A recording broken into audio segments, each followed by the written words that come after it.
یہ کیا بات ہوئی؟ او جی فرض پھر ایک اور کمینگی آج کل شروع ہو چکی ہے. اچانک ایک نوجوان بے وقوف جاہل کرکٹ کھیلن دے شوقین الو دے پٹھے جنہاں نوں پوچھن والا کوئی نہیں. او جی اسی کرکٹ کھیلنی ہوندی ہے تے اے مرزے پلمبر نے آکھیا تسی نمازاں کٹھیاں کر لو خیر ہے. اسی پھر زور دے نال ساڑیاں پڑھ لیندیاں نے. تے میں کہا تسی تے قرآن دے منکر ہو بے حیاؤ.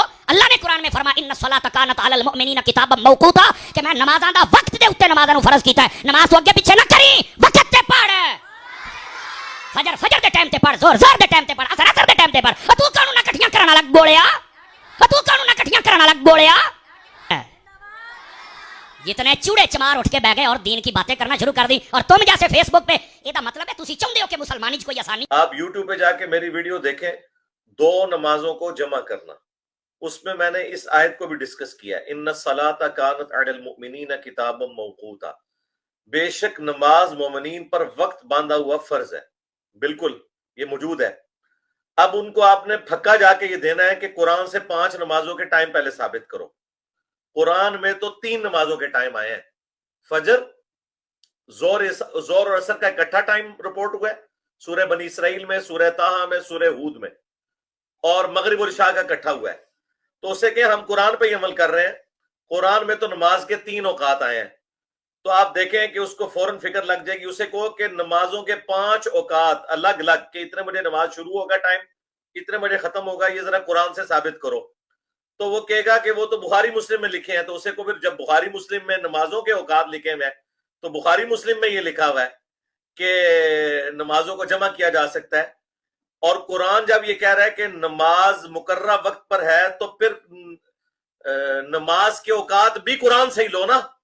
یہودیوں والا کام تو نہ کرو, افتؤمنون ببعض الکتاب وتکفرون ببعض.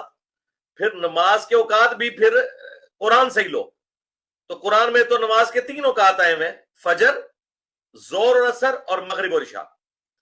تو یہ تفریق جو آئی ہے نا 5 کی الگ الگ, یہ حدیث میں ہے. قرآن میں تو 3 اوقات آئے ہیں. اور یہی تو شیعہ سنیوں کو پھر رگڑا لگاتے ہیں. وہ کہتے ہیں جب قرآن سے لے رہے ہو تو قرآن میں تو 3 اوقات آئے ہیں. تو یہ جاہل علماء ہیں, ان بیچاروں کو پتہ ہی نہیں, اس لیے تو منہ کی کھاتے ہیں. شیعہ کے ہاتھوں بھی, باقی لوگوں کے ہاتھوں بھی, ان کو بالکل بیسک نالج بھی نہیں دی ان کا. اور آخری بات یہ ہے کہ نبی علیہ السلام سے بڑھ کر کون جانتا ہے کہ نماز مقررہ وقت کے اوپر فرض ہے.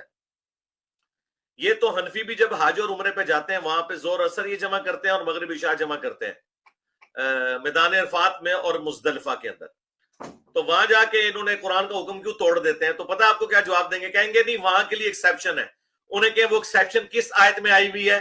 وہ کہیں گے نہیں آیتوں میں نہیں آئی ہے, حدیث میں آئی ہے.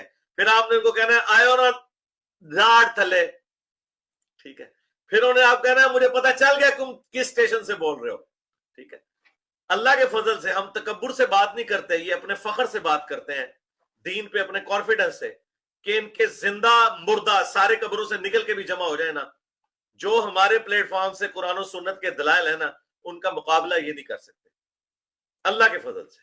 تو آپ نے وہ ویڈیو دیکھنی ہے, 2 نمازوں کو جمع کرنا, 2 ڈیجٹ میں لکھا ہوا ہوگا, اس کے گرد سرکل ہوگا تھم نیل پہ, نمازوں کو جمع کرنا.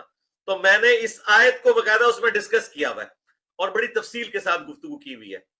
اور ان کو پھر آپ میری طرف سے بھی ایک پیشکش کرنی ہے کہ قرآن میں تو لکھا ہوا ہے کہ بچے کی دودھ چھڑانے کی عمر 2 سال ہے, فقہ حنفی میں 2.5 سال کیوں لکھی ہوئی ہے؟ تو آپ کا یہ مسئلہ تو حدیث میں بھی نہیں آیا ہوا. حدیث میں بھی 2 سال ہے بخاری مسلم میں, اور قرآن میں بھی.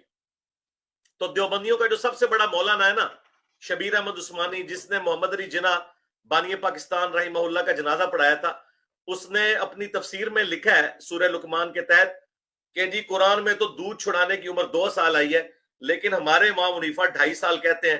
ہو سکتا ہے ان کے پاس بھی کوئی دلیل ہو, یعنی ان کے پاس کوئی لادہ قرآن تھا جس میں 2.5 سال لکھا ہوا تھا. ہمارے قرآن میں تو 2 سال لکھا ہوا ہے. تو فقہ حنفی کے مسائل صرف بخاری مسلم کے خلاف نہیں ہے, قرآن کے بھی خلاف ہے. ہمارا ہر مسئلہ قرآن سے ثابت ہوتا ہے. قرآن میں جو ہے نماز مقررہ وقت پہ فرض ہے, تو قرآن نے پھر نماز کے اوقات بھی 3 بتائے ہیں.